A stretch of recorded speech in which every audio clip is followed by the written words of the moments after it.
Hello and welcome to Reading with Cari, Stories to Fall Asleep to, a mindfulness podcast series that can be used as a sleep aid or to ease your anxiety and relieve your stress. I am your host, Cari Favole, and I am so thankful that you've decided to spend some time with me. Wow, we're finally back. It's kind of interesting. So season 2 ended June 30th of 2021, and this brings about season 3, and it is airing June 4th of 2022. The hiatus of a year honestly wasn't planned, but throughout the year, it was coming up in my mind of, do I want to bring this back? How do I bring this back? And it all just kind of culminated in an unexpected way, actually. I'm really excited about how things are set up, and a little bit of me is scared, but I think that's a good thing. I think we should be scared of being ambitious. Speaking of ambitious, I have planned out the episodes, so to speak. I don't have all of the stories chosen, but I do have the base idea for season 3, and that is Zodiac horoscope signs. Now, before you click away, I am not one of those who really believes in the horoscopes, and I'm not also one who is going to tell you your fortune or say, oh, well, Mercury's in retrograde, so this means that. I don't mean that. I just always like looking for symbolism and inspiration in different ways, and I don't know that anyone has ever done it this way. So you will notice I am doing things a little bit differently than anyone else probably has, and it'll make sense in a moment. So what I've done is collected the 12 zodiac signs as well as the 12 animals of the Chinese zodiac, and I am putting them all together. It's interesting to note what animals they chose. They both actually have goat, and while there are some other animals that are similar in form, goat is the only one that actually is completely the same animal name. It's also interesting that the zodiac has some non-animals, so that is going to be an extra challenge for me. But essentially, I am bringing up the animal of what the zodiac represents, or the Chinese zodiac, and talking about what it symbolizes, the imagery in different cultures. I will touch very loosely on that, and of course you can always dig in. I'm just trying to bring in some interest and uniqueness, and I'm going to bring it and try to round about it in a way that is crafted for mental health, because that essentially is what this is. This podcast is to help you relieve anxiety, feel a bit better, and either go to sleep or have a nice calm to go about your day. So whenever you listen to this, I am trying to bring some positivity and support. So I did just want to mention, again, as I said, I don't really believe in horoscopes, but I do believe in the 16 personalities of like Myers-Briggs. I believe that there are a set number of personality traits, that everyone is unique, but that we share commonalities way more than I think we are led to believe in society almost. Either you fit in this cookie cutter must like A, B, and C, or you feel like an outcast. And one thing that I've noticed is that we have a lot more in common than we initially believe. So through that mentality, that is kind of why I was looking at the zodiac signs. But really, I just love symbolism and metaphors, and I wanted something to pull from. So the first one, and you will notice I'm going in alphabetical order by the creature. So there is no way that you can guess what I am doing next. Well, I guess there is a way. You can list all 24 animals and see what comes next. But the first one is Archer, and that is the sign of Sagittarius. Now, Sagittarius are born November 22nd through December 21st. So you might know somebody, nice fall weather. And I think that kind of goes nicely with archers, because archers are known for, hunting.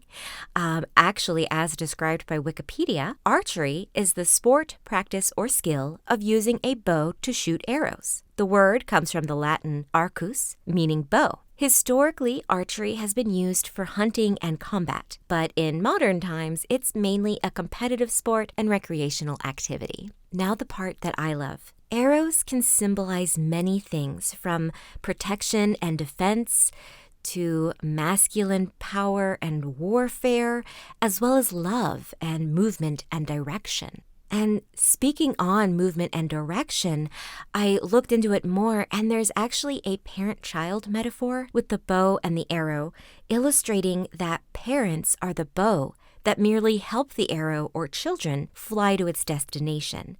In this metaphor, the archer is God or a higher power, and he is the one who determines the destination of the arrow. But you don't have to be religious or spiritual to interpret this into your own life. Jumping off of that metaphor and the idea of arrows meaning movement and direction, I think we can transform this another way. The archer isn't a person, but rather our passion, our dream. The trajectory lines a path between our dream and the goal. The bow symbolizes the tools and skills we must prepare properly before setting out, and the arrow is the journey. If your dream is misaligned or you are not properly connected with it, you might miss your target. If you don't prepare properly, you don't study and get the knowledge that you need, the bow might snap. And if you lack motivation, the arrow might not have enough power to reach any destination. So that's my thought and takeaway for this. If you were going to apply this analogy to yourself, what would be the archer in your life? What is your passion? What is your dream?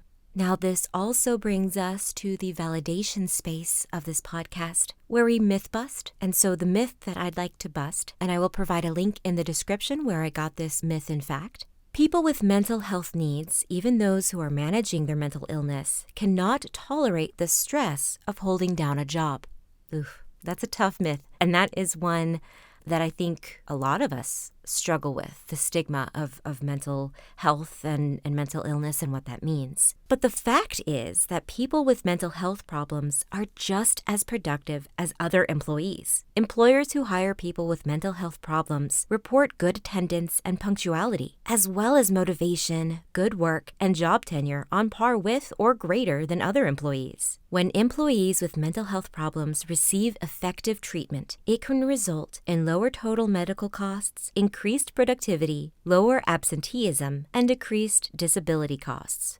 So, of course, this is looking at it from an employer perspective, but I thought that was really important to kind of bring up, because whether you are battling mental health yourself, or you are considering hiring someone, or have a loved one that you're worried about, this proves that it's not true.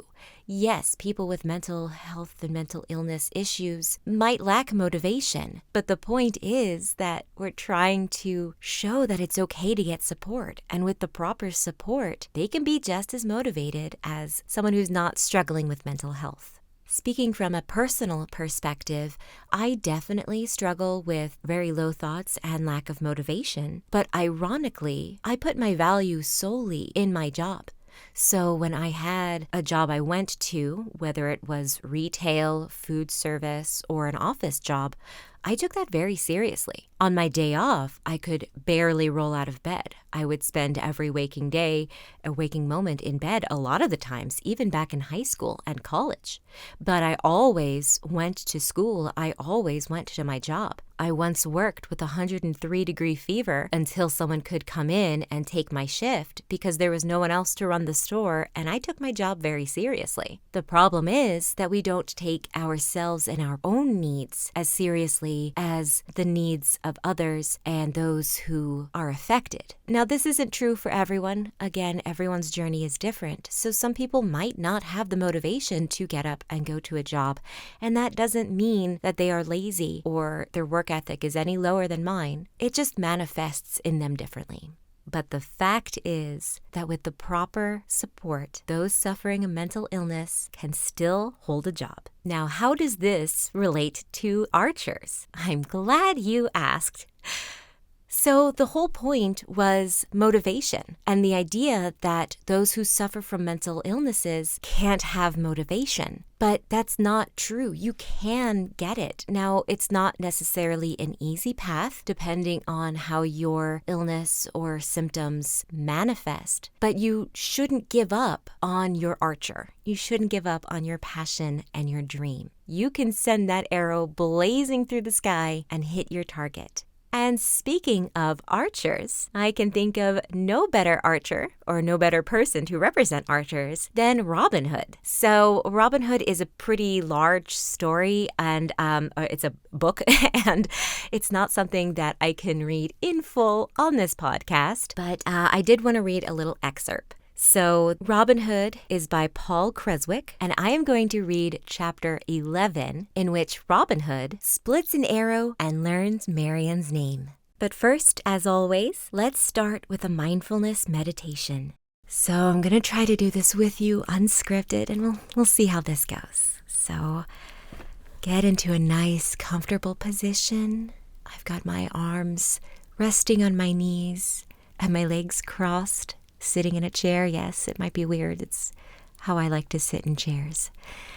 And so we're just going to kind of connect with where we are in the moment. Notice any areas of strain or stress in the body. Really go through your body from your head, neck, shoulders, down your arms, your elbows, all the way through to your fingertips. And now I'm going to work down my spine. I'm having a bad pain day personally, so I really feel my spine and my hip going down through my knees and my toes. Wiggled my toes. Can't really wiggle them when they're underneath my knees. Now that I've connected with my body, I'm going to connect with the center. And so we're just going to focus on our core. I really focus a little bit higher in my lungs. I imagine my heart. I like to think of the air flowing through my lungs, down my tummy, and out again. So it kind of comes in. And as I hold it, I just feel what it feels like. That I'm going to release. And I really just feel the warmth radiating down. I really am feeling it in my palms and in my wrists. My fingertips are tingling. I wonder what that's about. Slowly inhale. Connect with your center and really focus. Where does that air go? I can feel it going down my diaphragm into my tummy. There's a tingling, warm sensation in my hips, where the pain used to be.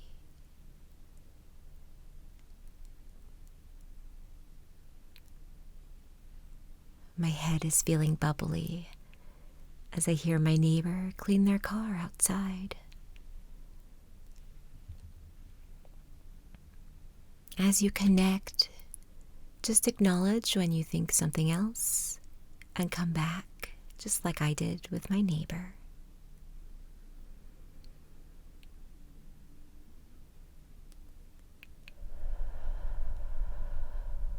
Very nice. And we are going to take one more grounding breath in, hold, and out. Very nice.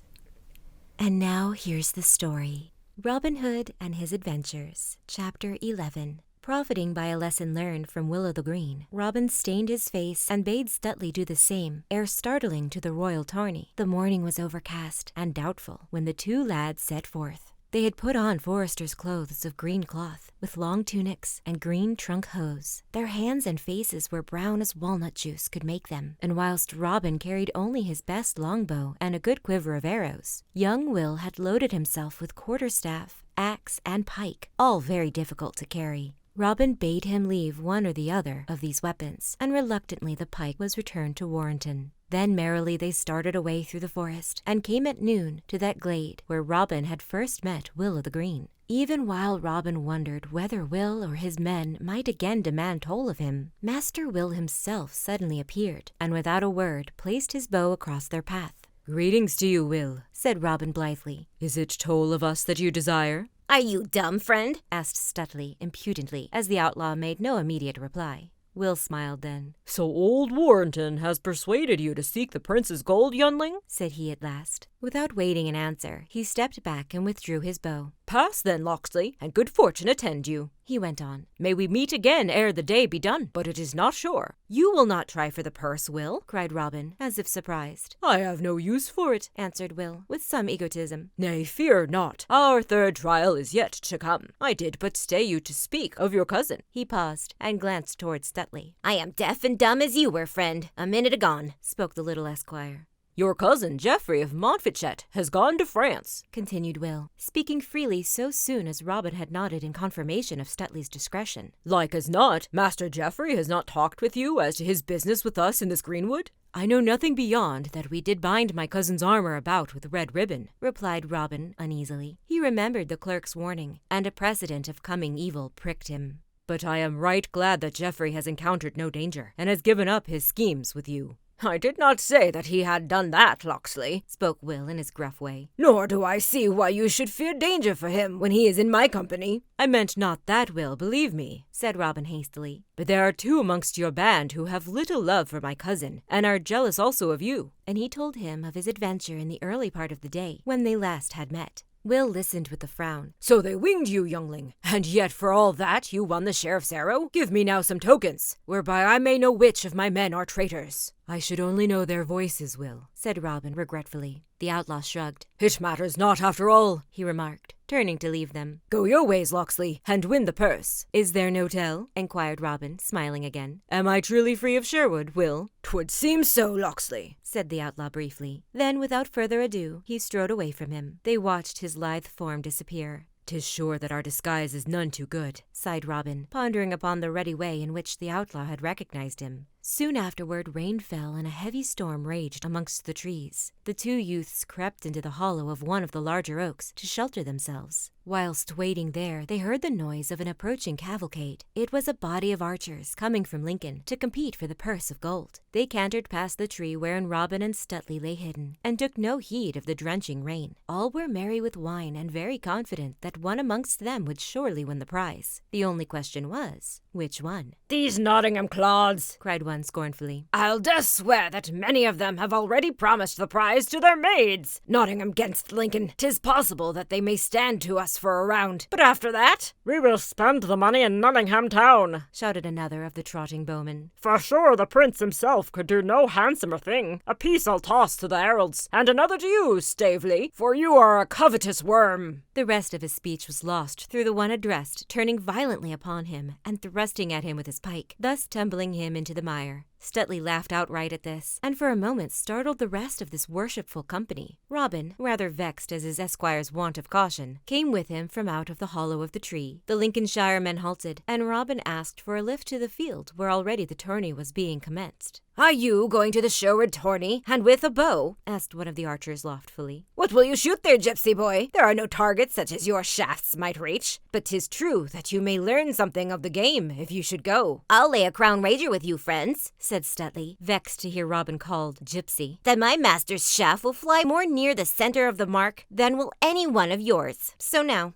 "A crown piece, gypsy? Why, that means 20 crowns for you to find," laughed another of the men loudly. 20 crowns? Why, he is not 20 pence, said another. "My man has laid the wager, and I will stand to it," said Robin quietly, "though I do not like such boasting. I promise you, 20 crowns to 20 crowns." Who will hold the stakes? Here is my purse in warrant of my words. Why, master, I am surely the very man to hold your purse, called out the lately fallen champion, readily. Ask any of them here, and, if they have love of truth in them, they will say that Much the miller is a man of men for honesty, sobriety, and the like. 'Tis known throughout Lincoln that never have I given short measure in all my life. Hand me the purse and be easy. Show me your crown, friend, said Robin, eyeing him. Now stirrup me, but I have given my last piece to a poor beggar whom we did meet in the wood. Then I will hold my purse myself, Master Much, cried Robin, putting it quickly back into his bosom. But have no fear. If you can beat me, I'll add my crown to the prince's money bag. We will meet you here, friends, he continued, beside this very tree, at noon tomorrow, if I should win. If not, I'll yield this purse to the miller, ere I leave the tourney, and he shall share it round. Is it agreed? I do think you should pay for your traveling, gypsy, since you are so rich, grunted the first archer. Here's half my saddle. I'll only ask a silver penny for a seat on it. I'll take you for naught, gypsy, shouted Much, who really was very tipsy. You spoken fair, and I like you. Come, jump up behind me and hold tight. This horse is one of most wayward character.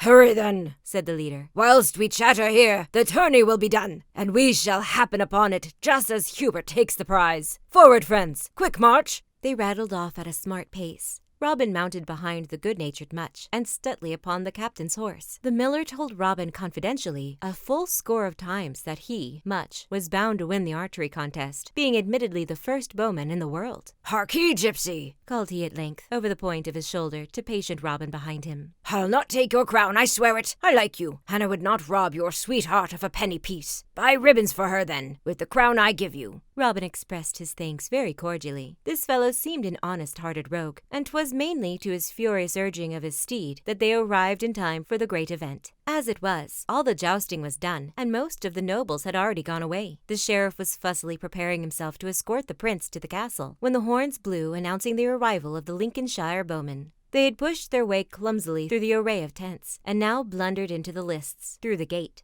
Robin was glad indeed of his stained face and semi-disguise, not being over-proud of his companions. He gave Will Stuteley a signal to detach himself from them and come to his side. The two youths then hastened to the archer's stand. There had been 3 deaths already as a result of the joustings, and 6 others were seriously injured. Yet the prince looked far from being satisfied, and his glance strayed forever to the gate. When the Lincoln men had come nosily trooping in, his face had lit up, and his hand had made a half-movement to find the jeweled hilt of his sword. Master Carfax, too, had started to his feet in evident concern. When the heralds announced these newcomers, visible disappointment showed on the faces of the prince and his followers. Clearly they were eagerly expecting the appearance of other folk. But quickly recovering himself, John refound all the old elegance of his manners. He courteously acknowledged the rough greeting of the archers, and sat back smiling in his box. Master Monceux gave the signal for the archery contest to be begun, and Robin soon saw that the archers against him were men very different from those who had been at Nottingham Fair. When it came to the turn of the prince's own bowman, Hubert of Normandy, a man slim, conceited, and overdressed, but nevertheless a very splendid archer, the first shaft flew so cleanly and so swift that it pierced the very middle of the target and stuck out on the other side full half its length.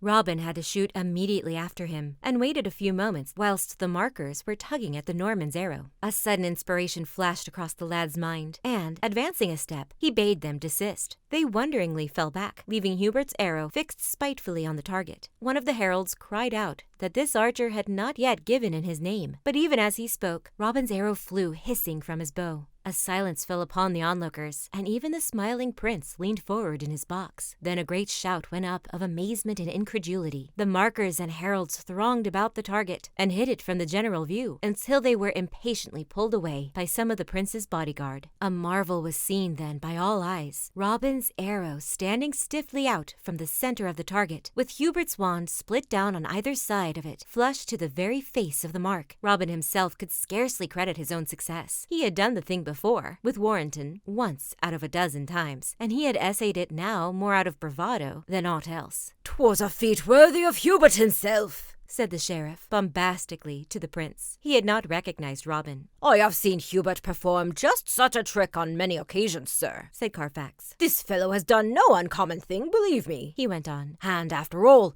He has not bettered Hubert's shot. That is true, said the prince, as if thoughtfully. His face showed smiling again. Let the contest go on, and Hubert shall shoot again with this young trickster. The heralds say that he has not given in his name, sire, said one of the courtiers. If that is so, his shooting is of no avail. It will never be so good, cried Fairfax triumphantly. Tell them that the archer is disqualified, my lord, he continued, addressing the sheriff, and bid them discover who he may be. Carfax turned again to the prince and began a whispered conversation with him. The prince listened, nodding his head in approval. Well, Monceau, what do you say? he asked the sheriff languidly, as the other returned. It seems, sire, that the usher is one who came in with a company of Lincoln bowmen. No one knows him whereabout. I have said that he is disqualified, and now the others will shoot again. But Hubert has now the purse, for sure. In sooth, I do think so, answered the prince, laughing rather conceitedly. But Monceau, bid this lad to me forthwith. I would speak with him. The sheriff went about the task, but Robin had disappeared, for suddenly, amidst the throng, his eyes had encountered those strange grey-blue ones of Mistress Fitzwalter. She was sitting alone in a little box near by the targets. Robin had walked down the lists to see for himself that his shaft had split the Normans fairly, and in turning away to find Stuteley, he had become aware of her shrewd, piercing gaze. She allowed her eyes to rest fully on young Fitzooth's ardent glance for the briefest moment. Then she looked away unconcernedly. But Robin, venturing all, drew nigh. He came to the edge of her box and began to speak. He had gone so far as, "Give you good morrow, lady," when his eyes perceived the sheriff's little golden arrow fastening her cloak. His mouth became dry at that, and his words went back in his throat. The girl, aware of his confusion, brought her gaze back upon him. She smiled. "Is it indeed my young champion?" asked she, rather doubtfully at first, in her low, soft tones. "Is it you who have beaten the prince's best archer, Robin of the Hood?" Her eyes were wells of innocent fun. The way in which she lingered over the last syllable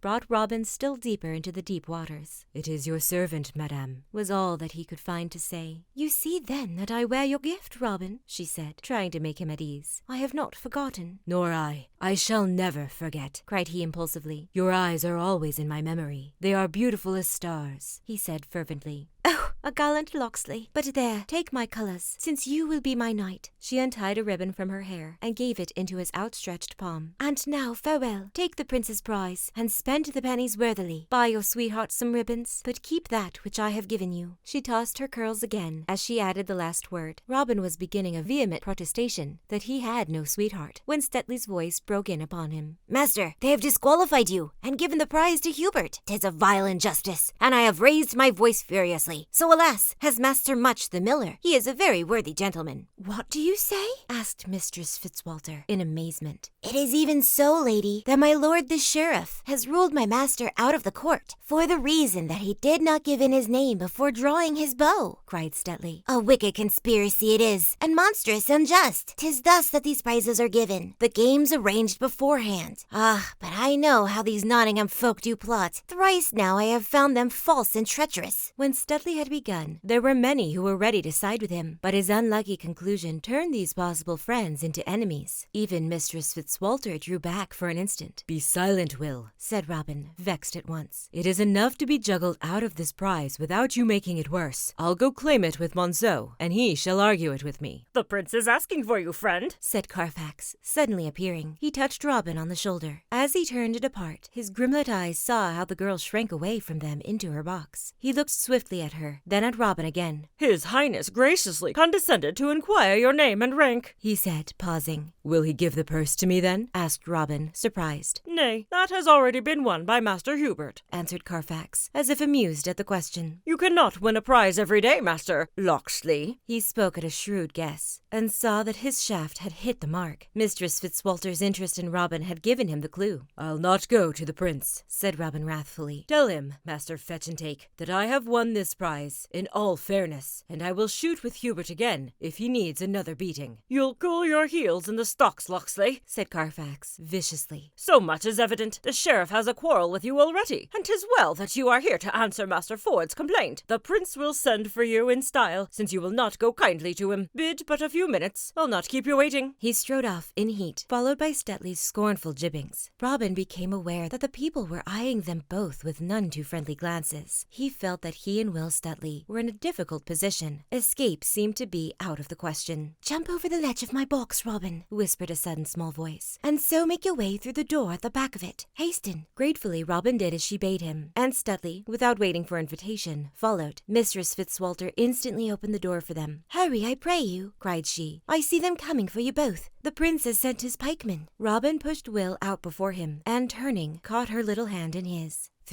Thanks, he muttered hurriedly, and strove to kiss her fingers. Laughing and blushing, she snatched them away. "Go," she cried in agitated voice, "and stay not until you reach Locksley. We may meet again." "To talk of thanks," she added, seeing that he still hesitated. "Give me at least your name," panted poor Robin at the door. "Not that I shall ever forget you." "I am called Marian," answered she, closing the door ruthlessly upon him. "Marian Fitzwalter. Now go, I implore you, and may good fortune be with you always."